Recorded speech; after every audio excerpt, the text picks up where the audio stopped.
what's up mga kamarino? Magandang araw sa ating lahat. Ito para sa mga nagtatanong o nagpapatulong sa akin para makapasok dito sa cruise ship. Unang-una po, wala po akong connection sa mga agency. Sa totoo lang, wala po akong kakilala doon, wala po akong connection. Kumbaga nakikita ko lang, tinitignan ko lang kung ano yung mga hiring at sinishare ko lang kung ano yung mga available na position para makatulong sa mga gusto mag-apply dito sa cruise ship. So, ayun lamang. Ito para sa atin.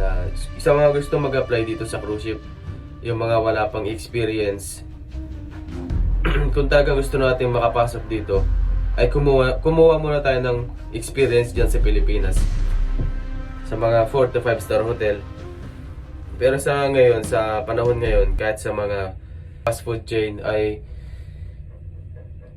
kinukuha na rin o tinatanggap na rin ng cruise ship. Pero siyempre mag-uumpisa tayo sa pinakamababang position yan. So kung para sa mga gusto mag-apply dito, eto sarili lang din natin makakatulong sa atin mga kamarino.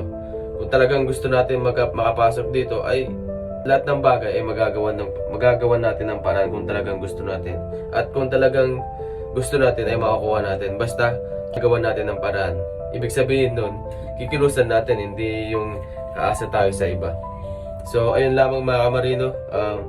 Para sa mga gusto mag-apply dito, kumuha kayo ng magandang experience kasi yun yung unang hahanapin ng mining agency or ng company dito sa pag-apply dito sa cruise ship. So, yun. Kumuha tayo ng magandang experience sa mga dyan sa Pilipinas, 1 to 2 years experience, tapos mag-apply tayo dito sa cruise ship. Sa mga nasa ibang bansa naman na gusto mag-apply dito sa cruise ship, yung mga experience nila ay sa ibang bansa at related sa apply natin dito sa cruise ship, ay mas malaki yung chance natin makakapasok dito. Kahit hindi sa 4 to 5 star hotel yung experience natin, basta ex-abroad tayo, mas malaki yung chance natin na makapasok dito. So sa mga gusto mag-apply na ex-abroad naman dyan, or na yung experience natin ay sa ibang bansa at gusto makapagtrabaho dito sa cruise ship, ay magpasa lang tayo ng resume sa mga manning agency dyan sa Pilipinas. Gumawa tayo ng resume or CV. At para sa mga nagtatanong kung ano yung available na position, halos lahat po ng trabaho dyan sa Pilipinas or sa hotel ay meron din dito sa cruise ship. Kaya kung talagang gusto natin makapagtrabaho dito, gumawa tayo ng resume at magpasa sa mga mining agency. Yun yung unang step na gagawin natin. Basta ma-experience tayo mga kamarino, ay mas malaki yung chance natin na makapasok dito. So ayun lamang mga kamarino.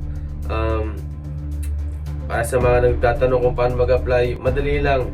Basta may experience tayo, magpasa na tayo ng resume sa mga mining agency. So yun nga, sabi ko kanina, kung talagang gusto natin, ay makukuha natin. Basta gagalawan natin. At sisipagan natin, magtiyaga tayo sa pag-apply kasi hindi naman talaga basta-basta ang makapasok dito sa cruise ship. Kailangan natin ng pasensya. Kailangan natin ng mahabang pasensya ang pag-apply dito. So ayun lamang mga kamarino. Sa mga gusto magka-idea kung paano mag-apply dito sa cruise ship, i-follow nyo lang yung page ko, Kamarino Vlog. At panoorin nyo lang yung mga video ko na ginawa ko nung pinakauna pa kung paano mag-apply dito at yung mga first step na gagawin natin. Yun, subaybayan ninyo para baka sakaling magkaroon kayo ng idea or makakuha kayo ng idea kung paano mag-apply dito sa cruise ship. So ayun lamang mga kamarino. Good luck sa ating lahat. God bless at yun, more power sa ating lahat mga kamarino.